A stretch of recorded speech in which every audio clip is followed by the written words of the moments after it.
Thank you, folks. Ed, it's all you. Hi, good morning or good afternoon. I'm Ed Wagoner, this year's president of the SVC, and welcome to our annual business meeting. Typically, we would have this at a live TechCon. Both last year and this year, we are treated to a Zoom virtual meeting. Hopefully, this is the last time that we have to do that. We look forward to seeing you in Long Beach in 2022 for this meeting in person. I think this morning, the next slide showcases our agenda.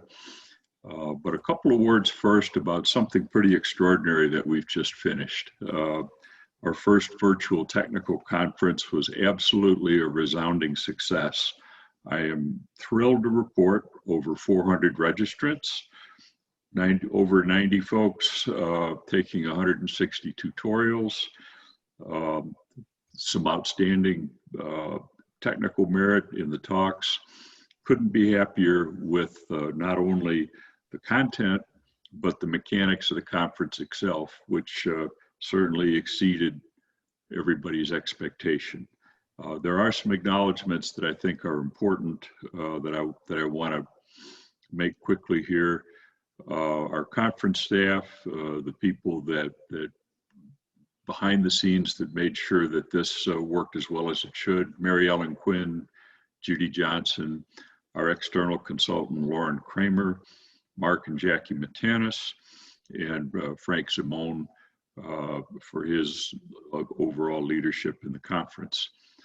Our program team, headed by Chris Stossel, TAC chairs, delivered an outstanding program that I think we can all be proud of. And our education program, led by Scott Walton, still going on right now, is another resounding success. But I think if we look back, just for those of you who don't know, the planning for this virtual conference began last fall, and it was literally a clean sheet of paper that the team worked from. And I think you'll agree that the delivery was virtually seamless.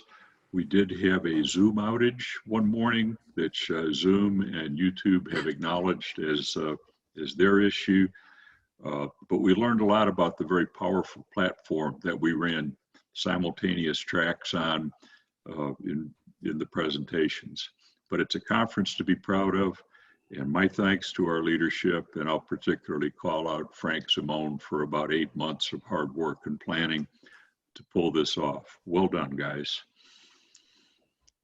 This morning, I won't read the agenda, but that's briefly what we're going to go through. We'll have time for some questions at the end, and we hope we answer your questions and hope to give the people on this call a little sense of where we see the society, where it is, and where we see the society going in the next year. Okay, next slide.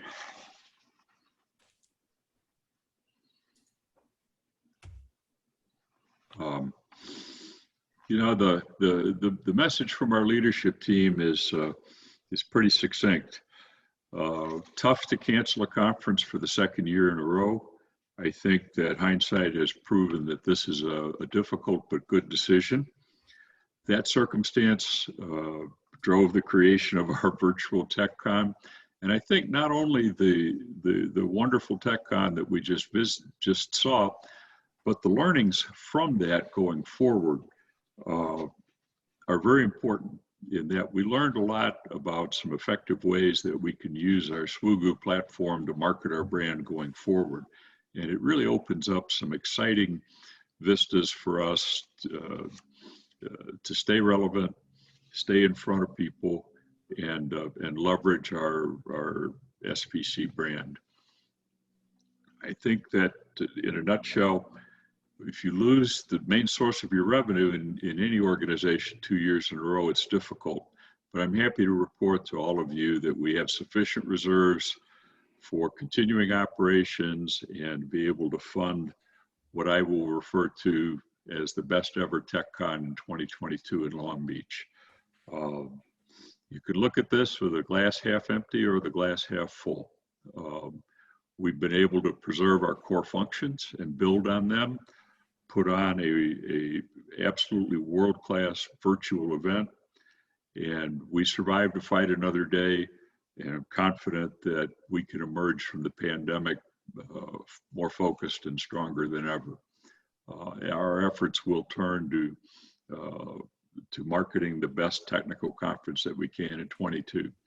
Thank you to our entire community that helped us through this past year and helped position us toward a very positive future. Okay, moving on. I'm going to talk a little bit about some officer elections and transitions. This handsome fellow on the slide needs no introduction, and congratulations to Michael for taking on another term as treasurer. Michael, thank you for all of your contributions over the last several decades to SVC. We'll be hearing from Michael in just a couple minutes with his treasurer's report. We have some transitions, and I want to step back and talk for a second about the class of directors that we have coming in. It's a really exciting group of people in that we have I think, a powerful board. Our members and stakeholders should be proud that they have elected a first-class group of men and women to take the society to the next level in the next couple years. Jake Bertrand returns as a second-term director. Jake has been a valuable contributor on our board in the last couple years, and his leadership with our young members group is very relevant, and we hope that he'll continue in that vein. So Jake, thank you for that, and we're looking forward to an even larger contribution in your next term. We welcome Lee Howell to the board. Lee has been the treasurer of the SVC Foundation and brings us, I've worked enough with Lee to know he brings some very keen insights into the business side of SVC and has already made his mark serving on SVC's long-range planning committee. Lee, welcome, and look forward to working with you. Next slide. Chris Murator is another powerful contributor who also has been active in our long-range planning committee. In the virtual TechCon, served as a session moderator. And Chris has some extensive experience in some other societies and leadership positions. So we look forward to leveraging that knowledge to the betterment of SVC. Chris, welcome, and happy to have you as part of the board. Larry Scipione with PVD Products recently delivered the Don Maddox tutorial. He's the TAC chair for our superconductor TAC and has been a leader in driving that forward, and also has begun to make his mark even before starting a term as a director. And our last new director, Mike Simmons from Intelivation. Mike's been active on our exhibit committee. We look forward to Mike as a business owner and leader in the vacuum field. Mike's company makes custom and large area web coders, to his perspective on our board. Now, I should say that we've done something a little bit different this year with the new class of directors. Under Chris Stossel and Frank Simone's leadership, last fall, we did an extensive onboarding, both from a financial and operational perspective with our new directors. We have engaged and involved them in board meetings prior to their coming on the board, which is really effective today. And we expect them to hit the ground running, and hopefully all of them feel a part of and can influence this complicated organization that we all cherish called the SVC. So, gentlemen, thank you. Welcome aboard. And I look forward to working with you to take the SVC to the next level. Next slide.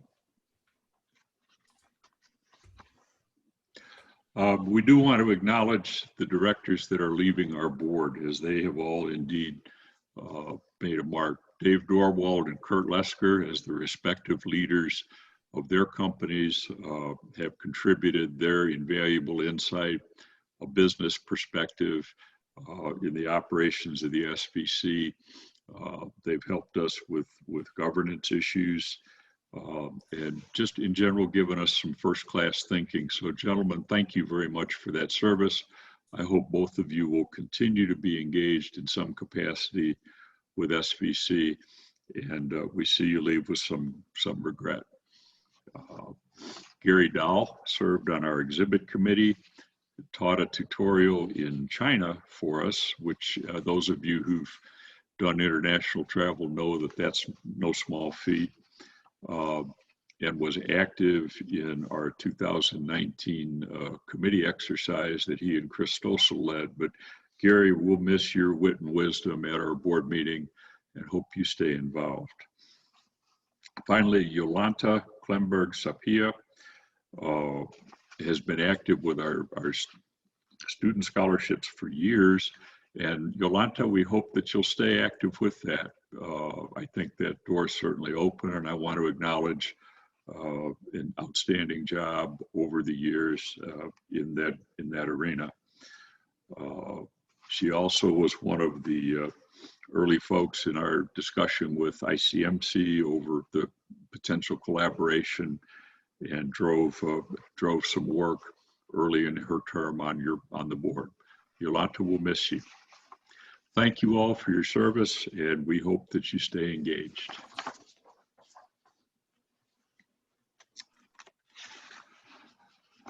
It's a sad moment that we want to acknowledge what indeed is the passing of a giant. Angus MacLeod served as an SVC president from 2008 to 2010. But Angus was much more than that. To say that he is a pillar of the optics community would be an understatement. The list of awards that you see here speak for itself. But I think it doesn't really capture the side of it that all of us that knew Angus knew as a person. Angus was one of these people that always left your presence with a smile. He was a leader. I never recalled him, and I'm going to read something that, it's an excerpt from an appreciation that former SVC President Jim Caesar wrote that speaks a little bit to Angus's personality. And Jim, I hope you don't mind my sharing some of this. And what Jim said is, I don't recall in any of the activities over a period of at least 20 years, Angus ever saying a single cross word or a deprecating statement about anyone or anything, and could always find some way to inject his unique humor and wry grin into any situation. He always left any situation better off from where it was before he became involved. To the extent there exist levels or gradations of gentlemanly behavior, Angus represented the tip-top of the highest level.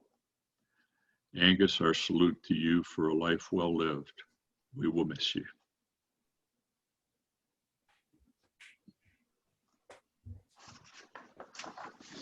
Thank you.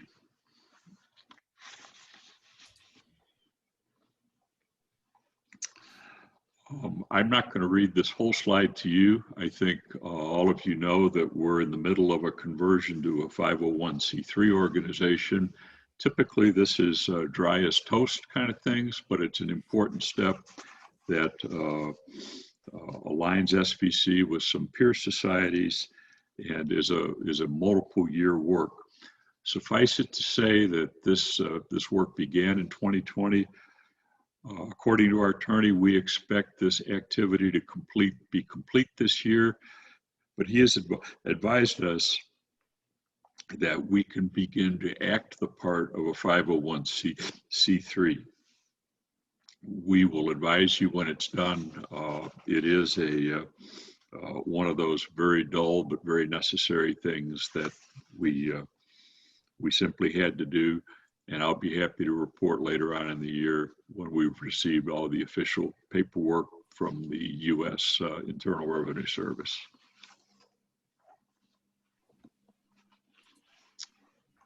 That as a casualty of or a byproduct of not having a technical conference, the awards committee has elected not to make any awards.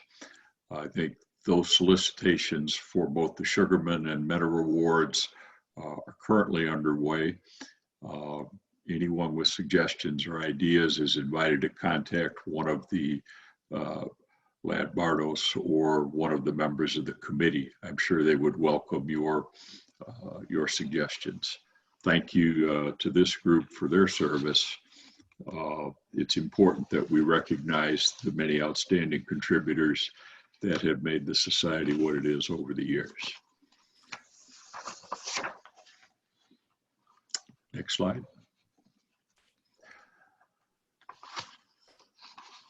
I think we'll talk. Want to talk a little bit about the foundation, and James Hilfiker is the foundation president, is also part of the panel, and will be available to address any of the foundation-related activities. But I think so. I'll briefly touch on what's been going on with the foundation. Next slide. The foundation has faced similar challenges to what SVC has, although it's not been impacted quite as dramatically. Their investment account continues to perform well. They did lose a little money, however, they did manage to award $30,000 in scholarships and continuing some of the wonderful programs that were begun many years ago. Certainly, as James points out, it does expose some weaknesses. One of the ads that the foundation has made is Gary Ferguson has agreed to take on the chairmanship of a development committee. And we wish the foundation well in those efforts to build a sustainable endowment to continue them, to let them continue the valuable work that they make on all of our behalf. Next slide.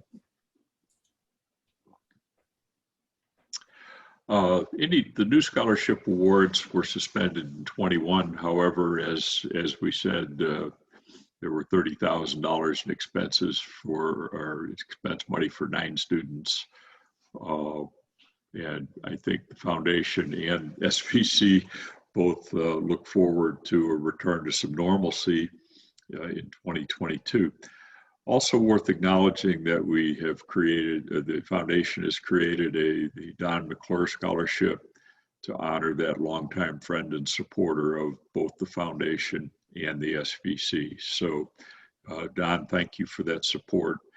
And I think everyone would applaud the foundation's decision to name a scholarship after Don. It's well-deserved. Next. I think we'll let everybody take a look for a minute. And I want to say that any of you that are active on social media, I want to compliment James and the foundation for their increasing presence over the last several years on LinkedIn and other social media. None of these should be a surprise to anyone because they all have been previously announced on LinkedIn. And I commend the foundation for the work they've done in publicizing the good work that they do. Congratulations to these student awards. And again, we all look forward to a return to some normalcy next year.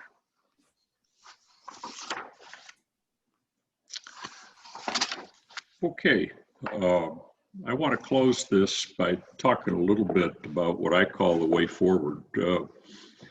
We did, next slide. I'm a big believer in trying to signal to an organization an overall direction for the society. And I took a swing at that a year ago, and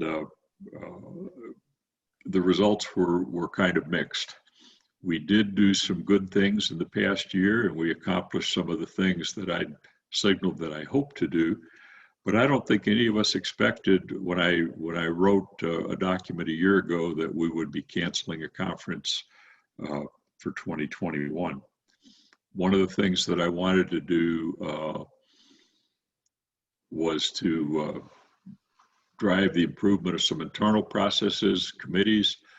We've created an outstanding group in the Long Range Planning Committee, and the Strategic Technologies and Markets group is staffing up and getting ready to make a difference. So we did accomplish a few things, but nowhere near the agenda that I had hoped to. Next slide.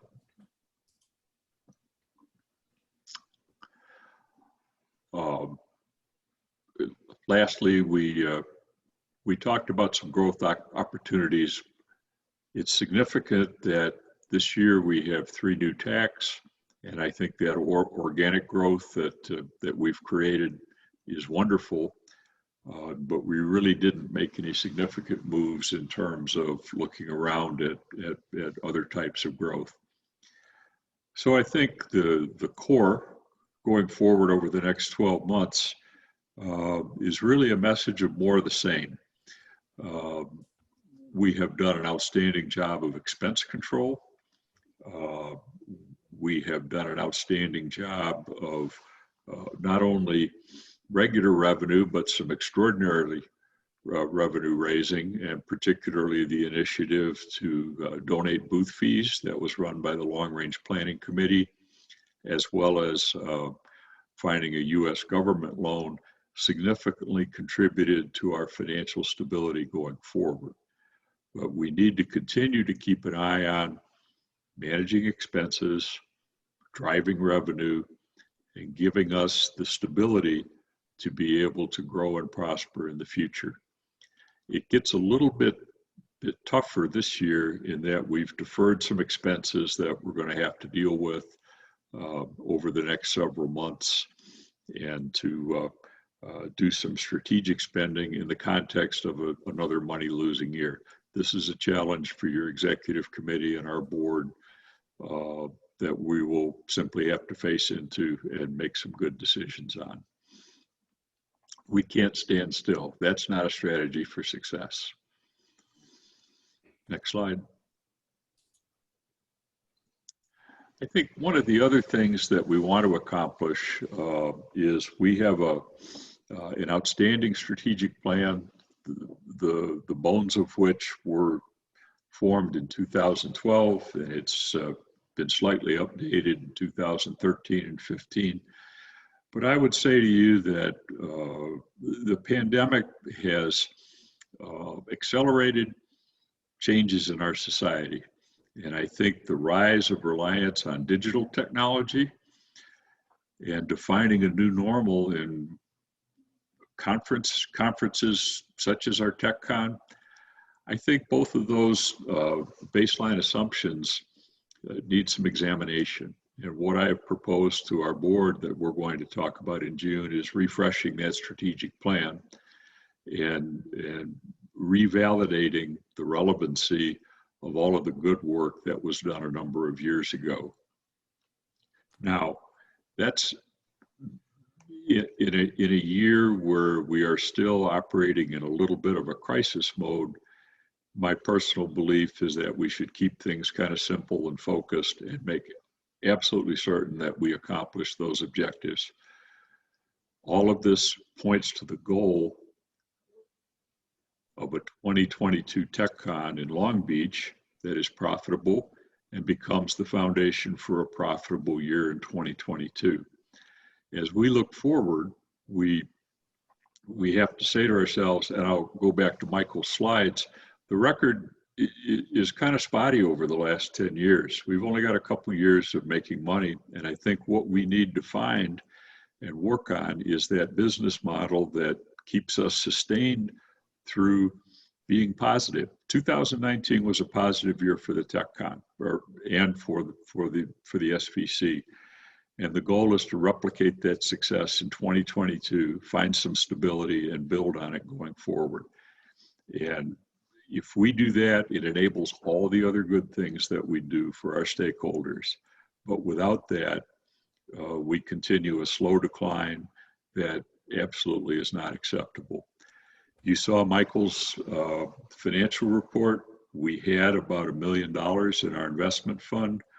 About $550,000 of that in the next 12 months is going to go to the society to fund continuing operations.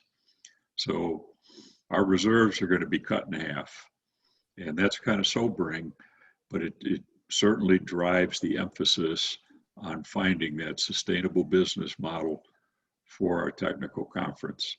Now, I realize I'm talking like a business guy here, and we are a volunteer society and not a business.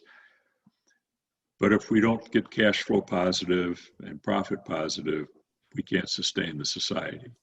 So a focus on returning to profitability, a little bit of clarity and definition on where we're going and the values that drive how we get there become job one for 2022. This isn't to say that we won't do other things, but in my view, this is where we're going the next 12 months. Next slide. All right. We have taken just about 40 minutes. We do have some time for some questions, and I think our panel will be happy to field those. I see we have one question in the queue that's asked our team to speak to diversity on our board. We do not have a particularly diverse board. That becomes a pretty obvious statement. And it's something that we're going to have to take a look at going forward. And really, that's all I've got to say about it at this point, is that I want to acknowledge the obvious. And that's something that's going to garner some attention in the future.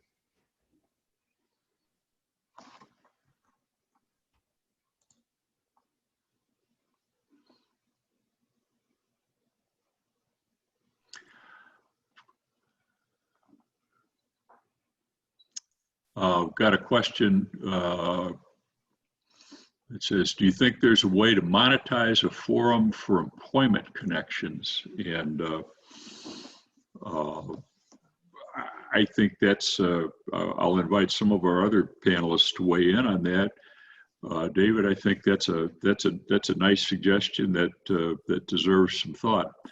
My answer is I appreciate the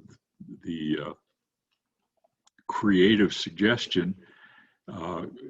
At this point, I don't know, but I think we should spend a little time on that, because certainly alternative revenue streams are something pretty important to us going forward. Let me just comment at that. Sure. We have treated the employment function of SVC, which is not huge, but it just we treated it mostly as a service for our folks and for our exhibitors and member companies. So it's kind of included in membership, if you will. That has been our thought, but should we do that differently? That's an idea we can explore.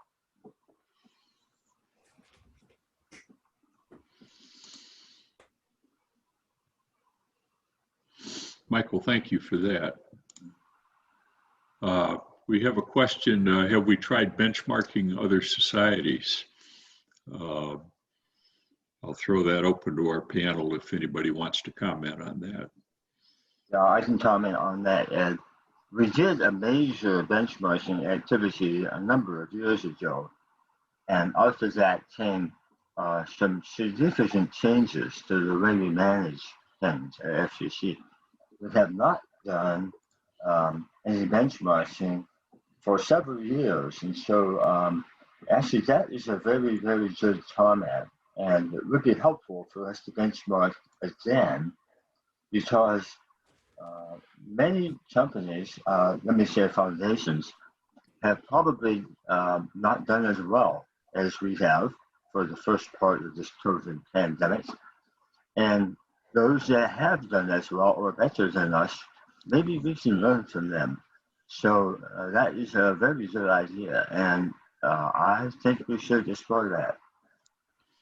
Michael, let me add a little bit to this, and I see, Jacques, that you've asked that question. So when we go back to looking at how well we did or what we did for the virtual TechCon, what our membership may not know was that once COVID hit, we started one group and joined another group where literally every week 43 technical professional societies would get together for literally half a day, sharing the good, the bad, and the ugly.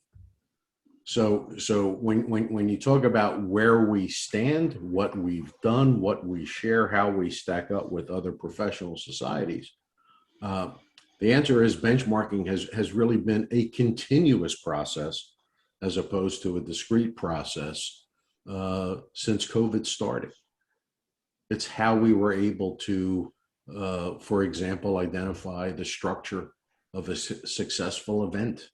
It's how we elected to not hold a virtual exhibition based on input and feedback, not only from our exhibitors, but from our peer societies. And as Michael said, we've done well. I would argue, and maybe I'm a biased observer here, that we stand quite a bit ahead of many of our competitors. And in fact, they benchmark us in terms of what we're doing, both operationally as well as program-wise. The Enhanced Corporate Sponsors Program, for example, is something that many professional societies have approached us to try and understand what we're doing so that they can copy it. So yes, there is benchmarking going on. There's probably more of it than anyone would know. It's one of the benefits, if there can such a word be used, or one of the outgrowths of this COVID environment where we've all had to either swim together or sink together. Hope that answers your question. Frank, thank you for that additional background. Appreciate that. There are no other questions in the queue. Say going once, going twice.